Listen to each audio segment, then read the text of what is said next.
touching on, because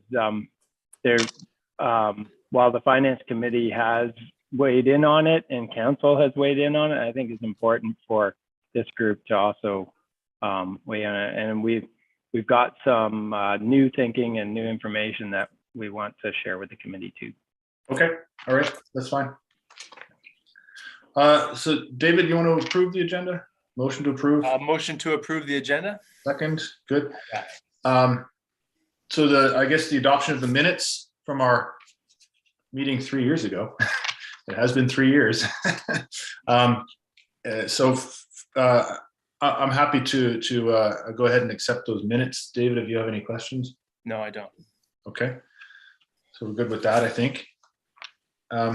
Is Bob Robinson on the call today? He was invited. Okay, I'll leave it at that. Okay, so I guess public comments section. And Steph, you just let me know at what point you want to do the process for the voting on roles and whatnot. Okay, we can do that right after public comments. Okay. There are no publics. There are no public comments. Okay. Yeah, other than our guests. So we'll move on to that then. So being a two-person committee now, you know, I think the obvious thing is we have a chair and a vice chair, and I don't know if I need to be nominated, but I'm certainly willing to sit as a chair right now. David, I think we've had a discussion about it, so unless there's any objection to that, is that as simple as it gets? Steph? Yeah, pretty much, eh? Okay. Yeah. So the next question I want to put forward at this point is, obviously we have a vacancy, and I assume that will be advertised. And I'm wondering if it's worthwhile to put forward a motion to potentially increase the number on this committee, or at least allow for more than 3, all things considered with the situation as is, to be able to open up the committee to see if there's other people out there who might be interested to join this committee. And I don't know if that's something that we should consider, but I'd be willing to put forward a motion to consider up to 5 members, if that's something that's even possible. Jeff, what does the bylaw allow now? I thought it was. It allows 5. It doesn't allow 5. Oh, Yeah, I read, and I read I did 3. Oh, sorry. Let me just check on it. Read again. 3 plus a counselor. Oh, sorry, Glenn. Maybe I'm going off the water system LACs. We need to do 2 things with the bylaw. We need to change it to make it an advisory committee like we did with Cove Bay Water. And if there isn't 5, we should increase the number to 5. I wouldn't mind getting an understanding of the difference between an advisory committee and a management committee, as far as the expectations are as well. Advise council rather than, yeah, I can send you the Cove Bay Water Committee bylaw, which was a management committee when we incorporated. And they I think I've read through that bylaw. Yeah. So, but that's also where I saw that there's the maximum of 3 members. So if we can get clarity on whether or not we can have 5 or up to You 5. are correct about the 3 members. My apologies. And the 4th is a counselor. So amending the bylaw would make a voting member. Liam? I was just going to comment on the difference between an advisory committee and the management committee. And I mean, really, it's a bit of semantics, but the intention is for the committees for the utilities across the island is for them to be able to provide input and advice from a neighborhood perspective, and for those that are connected to that utility, not to provide management advice and or management practices, because we wouldn't expect for the committee to have that level of involvement or expertise. Definitely would have the wrong committee members right now if you were expecting that from us. Okay, that's good. So once again, sorry, Steph, do we need to make the motion? You can make a recommendation. Asking council to amend the bylaw to change it to an advisory committee and to increase the membership to 5. Or up to 5. Okay. Okay. Mover? Where's our mover? David, yeah, there we go. David, second. There we go. Okay. All in favor? All in favor. Okay. there was something else with that, I think. No. Okay. And just to clarify in regards to the fact that we haven't met in 3 years, and we did meet annually prior to that. But in reading through the bylaws, we are supposed to be meeting every 6 months. So we should try and keep that schedule if we can moving forward. Okay. Good. I think we'll move on to Patrick. And Patrick, I'll just preface your presentation. I look forward to it. I did see it at the Council of the Whole meeting. If it's the same presentation, I'm not sure if David did or not, but I did. Yeah, so I think we're semi-familiar with the presentation, and I know it's you know, I just want to preface your presentation by basically saying we can just kind of revisit the highlights of it and kind of move through it so we have some additional time for discussion. I think David's on a time commitment here, and I wouldn't want to lose him. So I want to leave plenty of time for discussion at the end. So we can kind of do a high-level presentation if you are able to. That would be great. Yeah, that's fine. I actually had stripped down the presentation to a more summary level. So it's just a few slides. But because we've gone through this extensively with council and not with this committee. So I'll just, like you said, go through the, share my screen. Thanks, Patrick.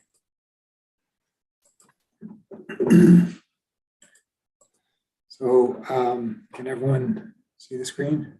Yeah. All right.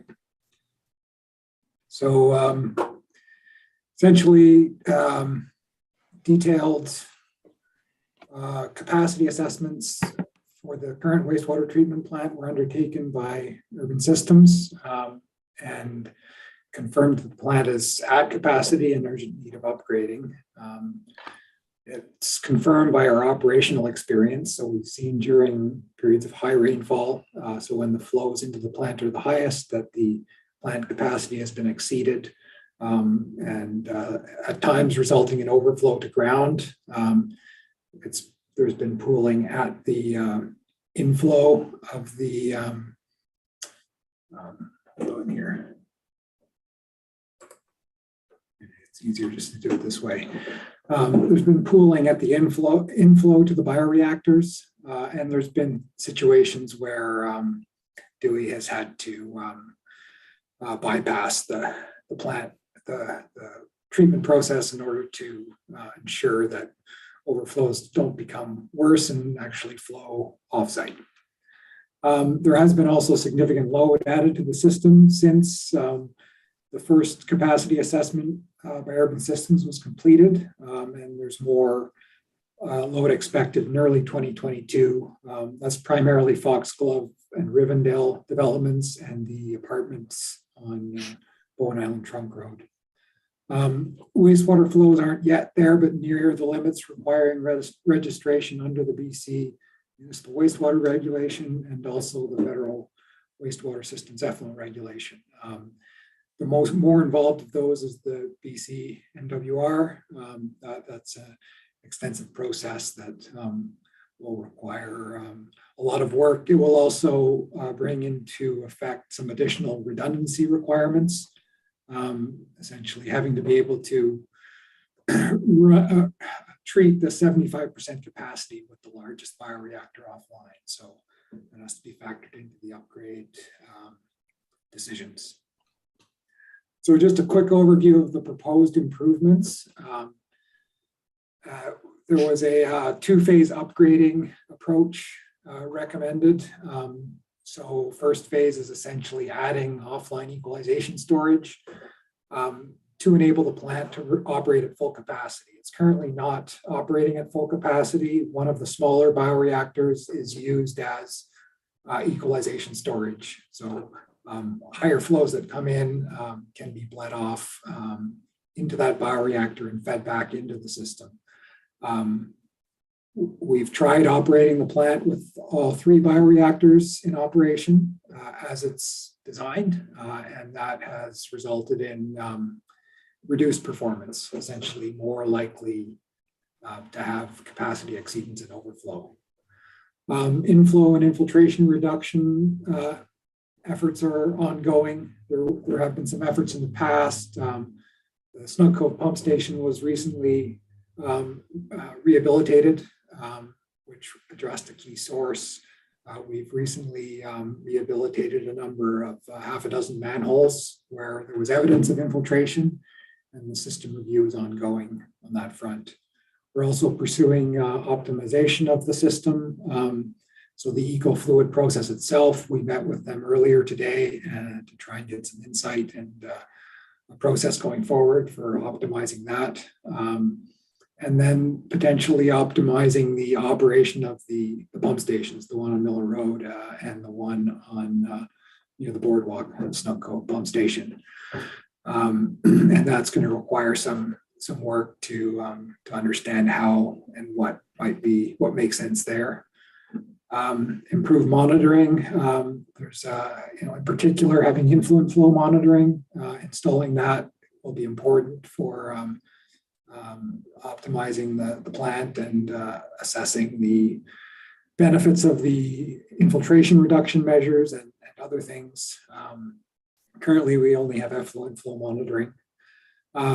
Something that came up with EcoFluid today was the possible refurbishment of bioreactors 1 and 2. Bioreactor 3, which is half of the plant capacity currently, it operates much more effectively than 1 and 2 do, and it seems like a key reason for that is the depth of the clarifiers, and so some refurbishment of those 2 bioreactors to deepen the clarifiers could improve the capacity of the current plant.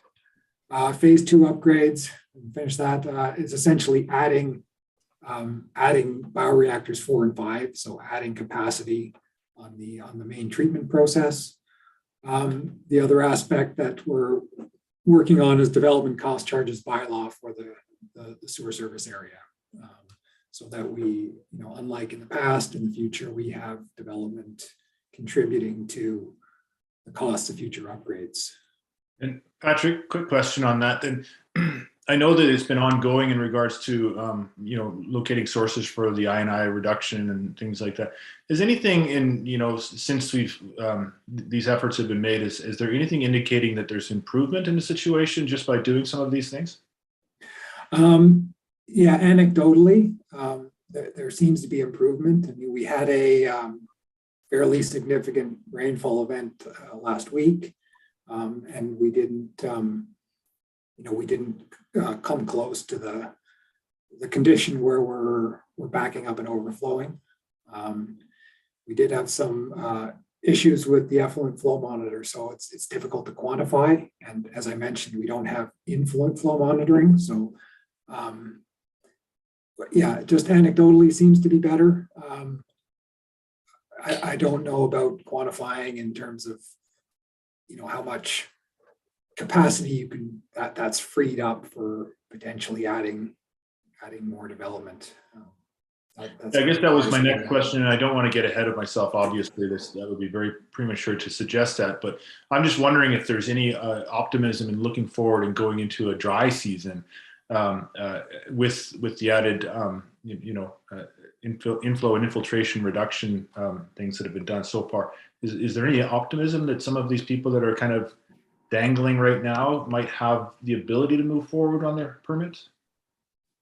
Well, and that's our highest priority, is to accommodate as much of the essentially development areas that have been previously approved. Some of them, like Foxglove, going back to 2016 or earlier. So, and that's going to require some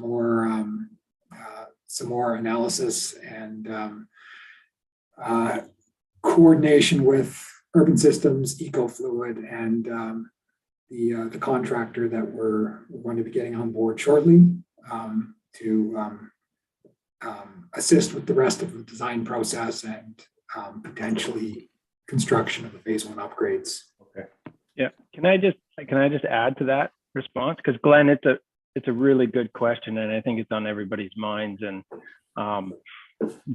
but essentially, what led up to the decision to impose the moratorium on issuing building development or permits was, a series of events and data and information that basically said, listen, the plant is at capacity, exceeding flow requirements, and it wasn't just like one event that led to that. And so as we make improvements and we're seeing improvements at the treatment plant, I think we've got to be extremely cautious about then sort of opening up and saying, okay, now we can allow for these additional connections to come forward.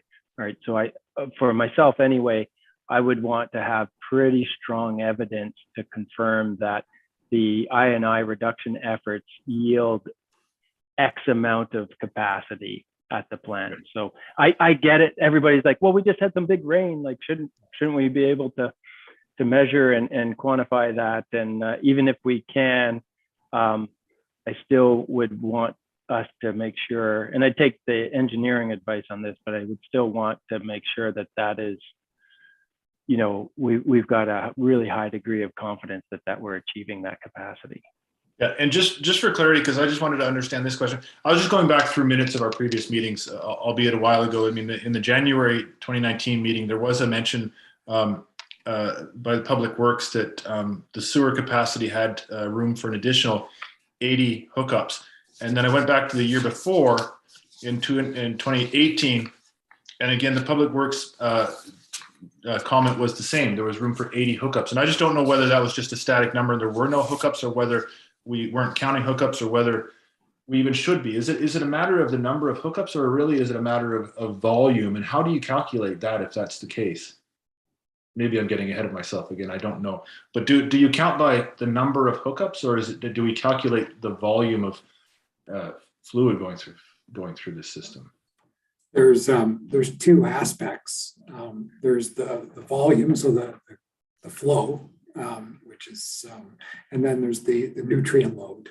And what it's been expressed as in the urban systems analysis is essentially population equivalent. So you've got 80 hookups would be, assuming that means a single family house equivalent, that's about on average 2.5 people. So that would be 200. Right. So no, well, thereabouts. Yeah. And so our currently our limiting condition is the flow, is the highest flow conditions, which tend to occur in the winter, in coinciding with high prolonged rainfall. If we are very effective at reducing infiltration, the limiting condition could potentially become nutrient loading in the summer, when you have more higher use in the restaurants and commercial connections. And I think, to correct me if I'm wrong, Patrick, but some of that information was based on an older report from 2017, which had a mathematical error.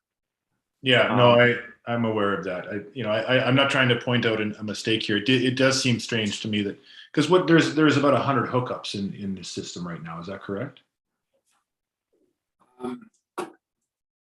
Number of hookups, I think something in that range. I think it's more than that. The population equivalent is between 400 and 480 from summer to winter. It's different for each season. So we've been expressing it in those terms as opposed to number of hookups. Okay. All right. Sorry. Thank you. Glenn, I just wanted to ask a question. Yeah. So Patrick, you've got putting the inflow monitor on the list. So when is that going to happen? Is that going to happen first and right away? Yeah, I think at this point we've this design for phase 1 upgrades, which inflow monitor is part of that, has been taken to about the 50% level, and has essentially been put on hold for the until we made the decision to engage a general contractor for construction for design assist and potentially construction management. So that RFP closes on March 9th next week. As soon as we get a contractor on board, that will be a high priority to get that installed. Okay.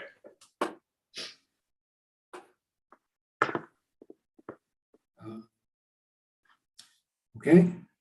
Yeah, thank you. So just general overview of the current 50% stage design of the phase 1 upgrades. Right now, the only equalization storage we have is the influent pump chamber itself right here. And that's about 14 cubic meters. It's not adequate, hence the need to have one of the bioreactors offline as equalization.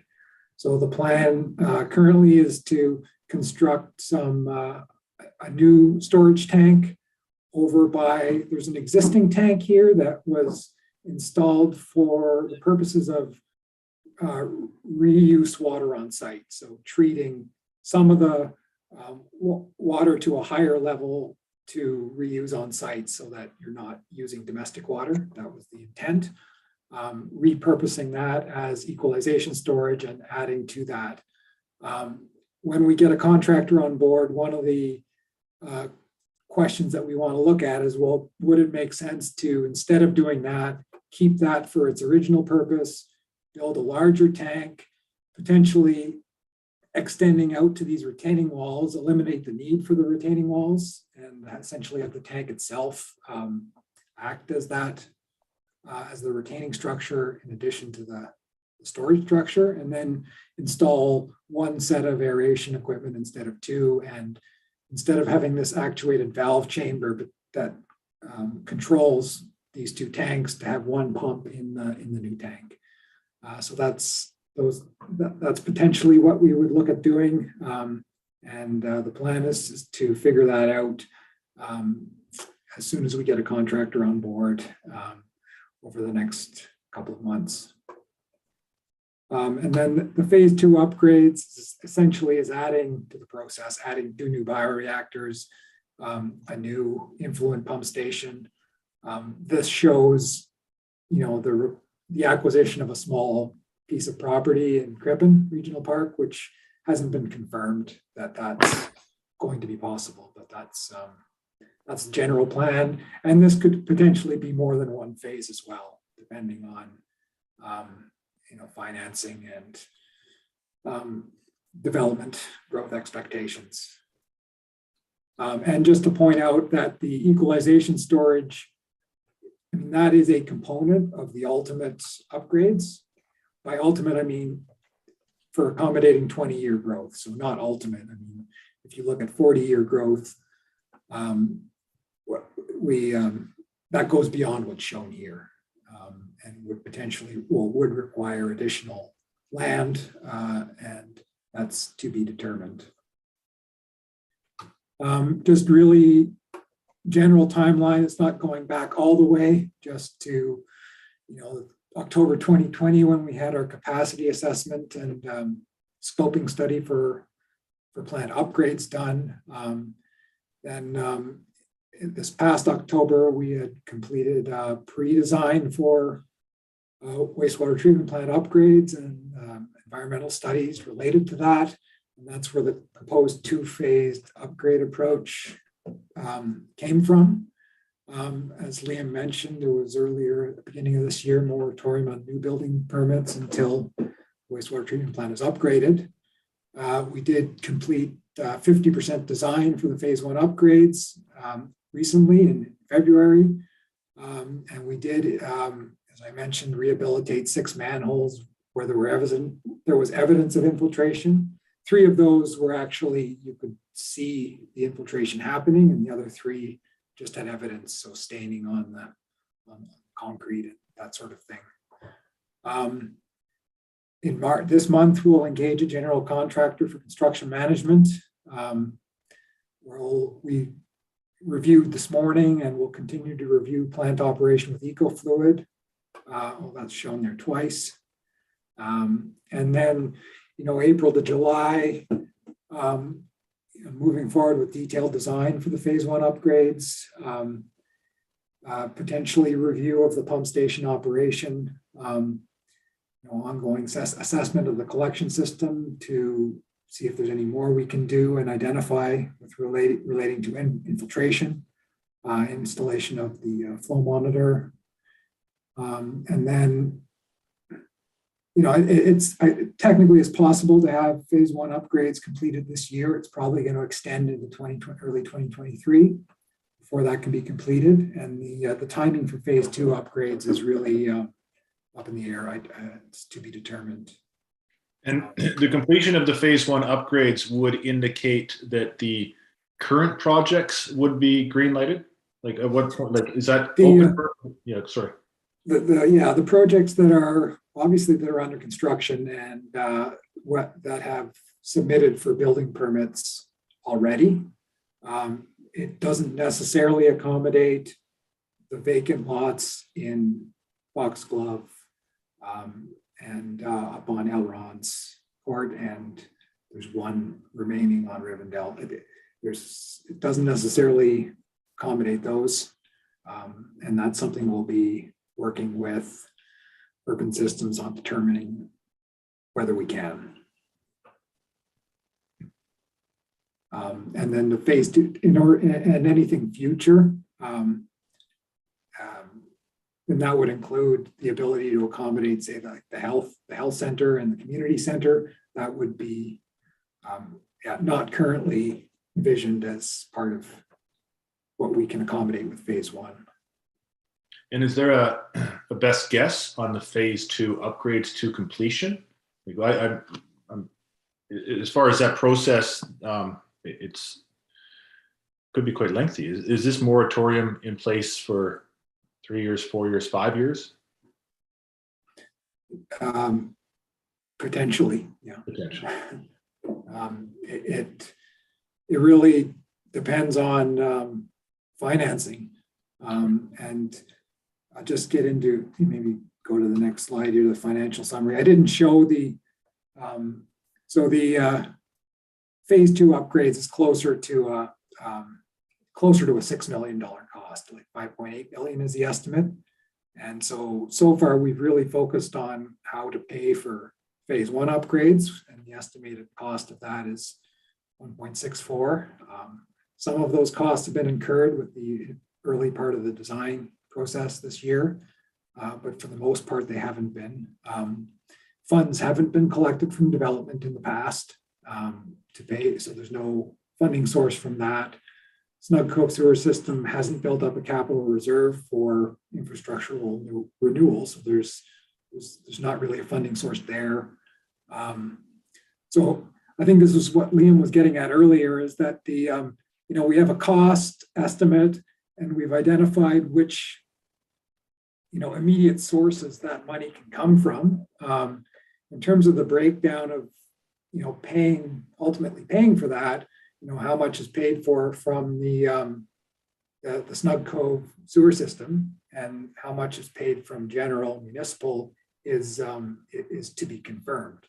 I think a general principle that we can apply is that the costs that relate to capital replacement for the existing infrastructure would fall into a Snug Cove sewer system cost, and then some of the cost to accommodate growth would be general municipal cost. I'm not sure how much we can get into that at this point, but it's just flagging that it's not been decided what the cost sharing arrangement will be there. Are you talking specifically phase one or phase two as well?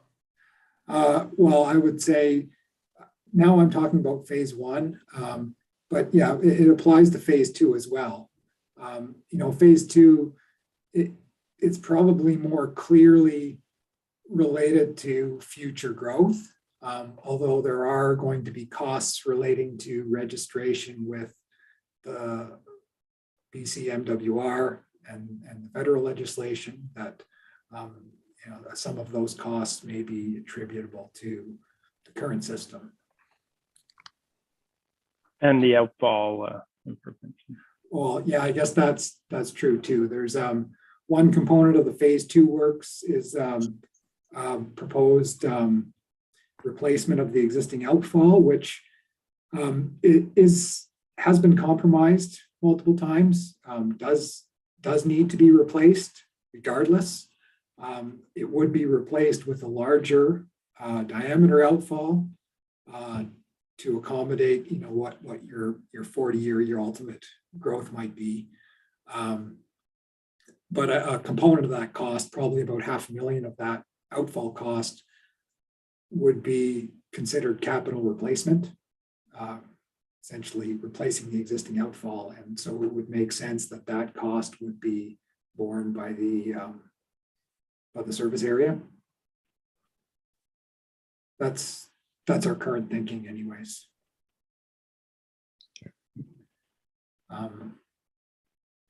Yeah, and that's essentially the summary that I've put together on slides. If you want to get into any more information on any aspect of this, we can do that, of course.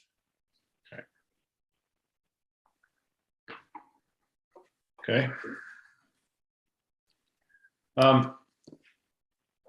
David, do you have any questions on this so far?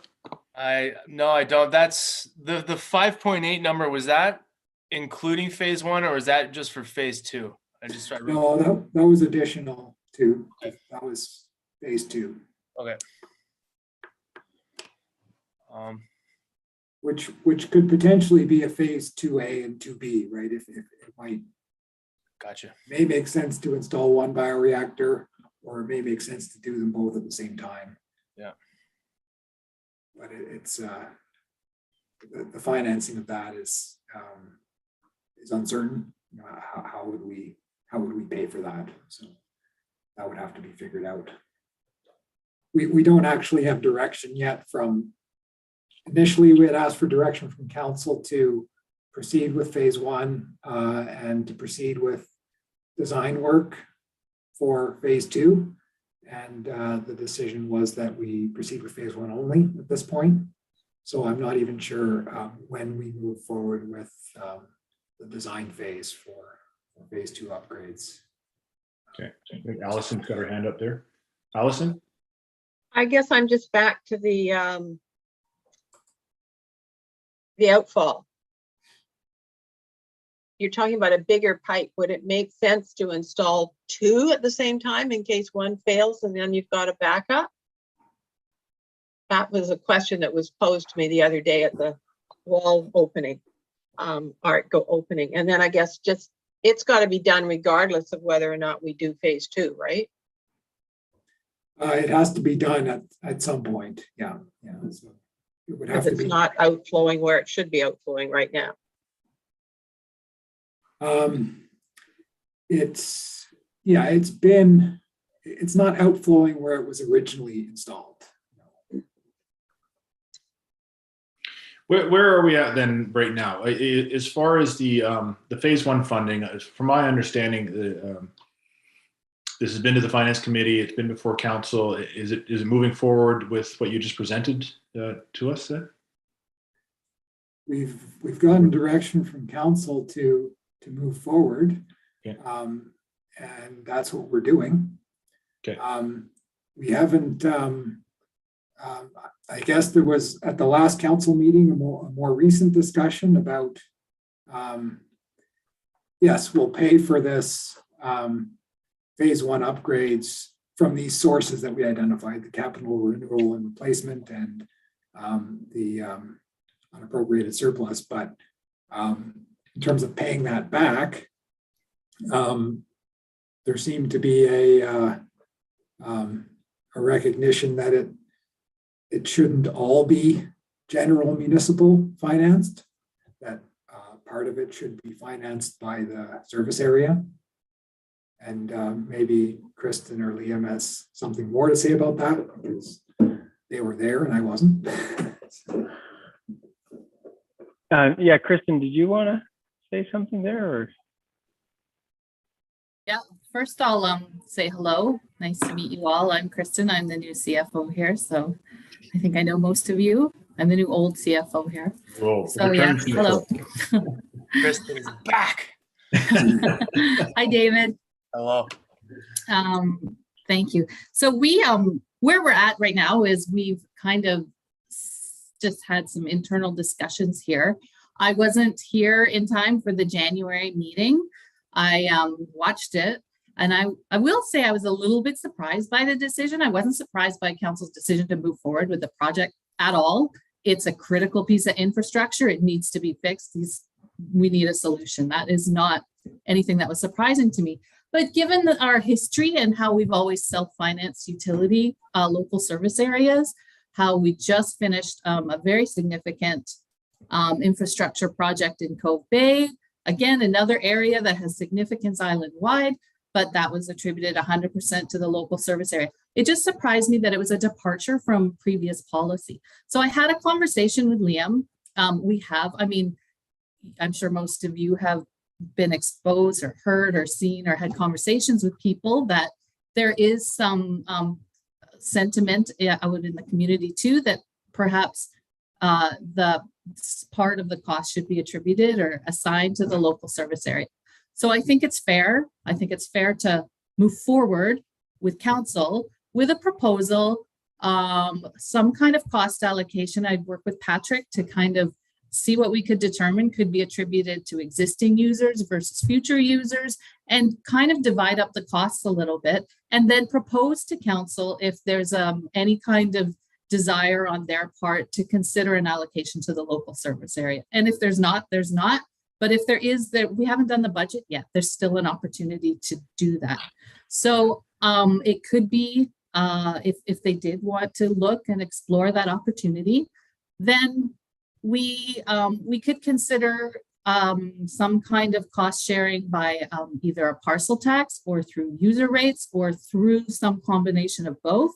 We wouldn't be looking to go outside and try to get new financing. We would internally finance it with the existing decision that was made by council to fund it through the reserves and through accumulated surplus. But we could, after the fact, institute some kind of like a longer term repayment plan. So that's what we as staff have been. I just wanted to take the time to, update you that we've been looking at that possibility with staff, and in probably one of the council meetings in March, we'll bring forward a report that presents that option for council to consider, and we'll get some feedback from them about what their thoughts are on that. So do you have anything to add, Liam? No, that was a great summary. Thank you for that. So just to clarify then, the source of the funding is still to be determined, but it's in no way holding up the process to move this project forward. Correct. The source of the funding is still going to come from a combination of the capital renewal and replacement reserve and accumulated surplus. And the project is moving forward as we speak. So there's nothing holding it up. But what we're considering is like, okay, well, how do we repay those reserves and that accumulated surplus? Like, so will that be repaid entirely by all the taxpayers on Bowen, or will the local area service have a dedicated charge either through a parcel tax or user fees or something to help contribute a little more than all the other taxpayers? In the same way that every other utility on the island is effectively asked to pay for their upgrades within their service area. Does that clarify things? I live in Eagle Cliff, so I'm well aware of how the service areas work. Yeah, exactly. So I want to actually thank Kristen for that, like, because we were hearing some of those concerns coming from community members, some counselors too, and Kristen, just came in my office one day and was just like, I want to challenge you on something here. And can we relook at this? And I, of course, like that's what we're here for, right? Is to listen and, reevaluate and not to just, be entrenched in decisions. So we're exploring that. And council has not made a final decision on any of that. It has, and that would be going to council later in March. And just for clarity as well, the decisions that's being made in regards to where the funding will come from, is that going to be duplicated for phase 2? Is it basically we're talking about the same? Similar, it would be different, like because the allocations would be different, and so, but the same type of model, like but in my view, the phase 2 is more clearly delineated between beneficial upgrades to the existing users. So that includes the outfall pipe and registration with the municipal waste regulation and things like that. Maybe some other elements. And then there's the strict capacity expansion for new development. And so what we, don't quote me on these numbers, but just for argument's sake, perhaps 75% of phase 2 is attributable to just new development. And so we plan to capture the costs for that element through development cost charges, latecomer agreements, and the like. The remaining 25%, if that's how it breaks down, would be captured through parcel tax or user fees or something along those lines. Again, it may be that we are able to do some internal borrowing to finance it, rather than having to go out to the municipal finance authority. But it may well be that we do have to go out externally to MFA. Is what you just said that what's reflected in this? I'm looking at this spreadsheet of how the cost would be shared and broken down. Is that kind of a rough formula for it, as far as the phase 1, phase 2, how it would be broken out for the share of the wastewater treatment plant upgrading costs, municipal contribution, developer contribution? Is that what you just were talking about there? Could you just hold that up in front of the camera? Not sure what spreadsheet you're talking about. Yeah, no, that was just strictly looking at, okay, here's a, $7.5 million worth of upgrades to accommodate 600 people. And I don't know if it's something like that. And, of those, some of those, we could still recover contributions from. So those occurring in the future, some of that has been given away already.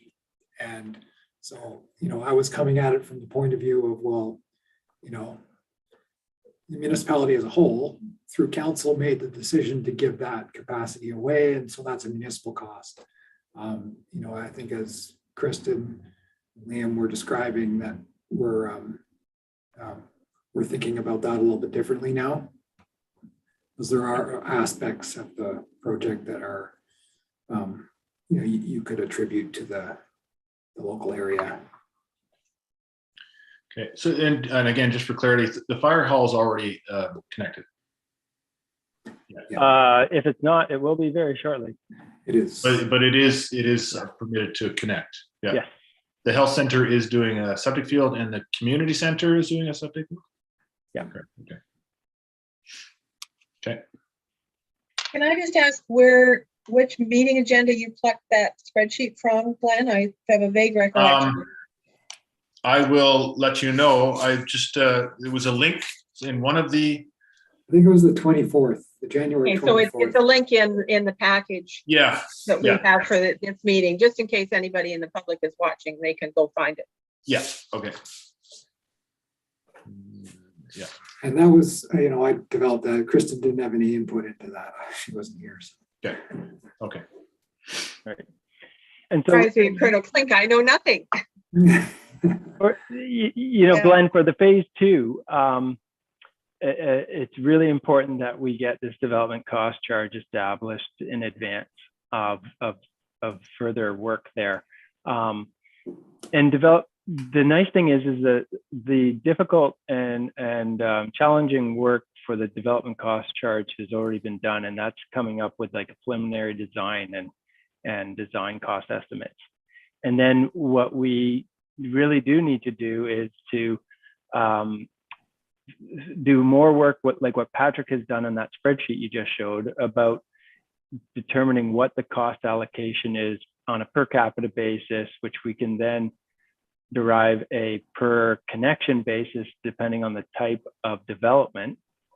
And then we need to meet with the development community to go over, okay, this is what we see as a development cost charge for sewer, and have that engagement with the development community.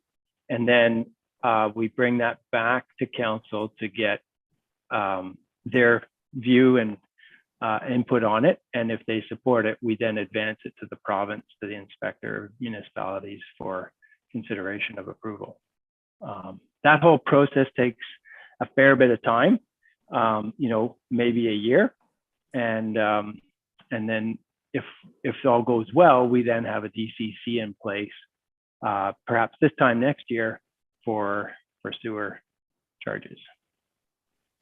Yeah, that would be my hope. I mean, obviously, it's great to hear that work is progressing on phase one while we still debate the structure of the funding, and I hope that the same can be said about phase two. I wouldn't want to see any sort of progress stalled while we debate that, because considering you're putting a moratorium on building permits in your commercial business district, you're basically stalling, or I shouldn't say we are all stalling our economic growth potential for 5 years. It's I'd like to see phase two tackled with the same sort of enthusiasm as phase one, I guess. The big challenge is financing. Yeah. Right? And so I wouldn't be willing to put the municipality at that kind of financial risk to just go out right now and borrow $5 or $6 million without knowing that we have the development coming in behind it to support it. Right. So that's hence the need to have that conversation with the development community. To also, we've got all sorts of estimates on what we think is coming in terms of development and such, but the more engagement that we can have to build confidence that we can finance that kind of a project, then the sooner we can move forward with it. And just to clarify, I mean, council didn't say, oh, don't move forward with design work this year for phase two. They did say, we'll consider that as part of the 2022 capital budget process. So, maybe possible. I have no further questions. I mean, if there's more discussion to be had, or David, if you have anything else you wanted to ask. No, I don't. Okay. From anybody? No. So that's good. I think that we appreciate getting the update, and I think that this committee, I'd like to see us become more active, if for no other reason than to maintain ourselves as a conduit of communication to the community. David and I recognize we don't have the experience necessarily to help guide this, but we certainly get a lot of questions, and we'd like to be able to help provide the answers to it. So I do think that we should try to stick to more of a biannual, twice a year schedule if we can, with these meetings in the least. And as mentioned, I'd love to see some more faces on the committee. And I don't know if it's possible, Steph, I know within the boundaries of this committee, I think it's supposed to be property owners within the local area. Or residents. I did do a bit of a push on Kate's Hill a couple of years ago, trying to get, because there were a lot of you, Rondi and David are all business owners, to try to get a resident on at the table. Surprisingly, there wasn't a lot of uptake, but there may be now, so I can do another push. Is it something to consider? Bylaw.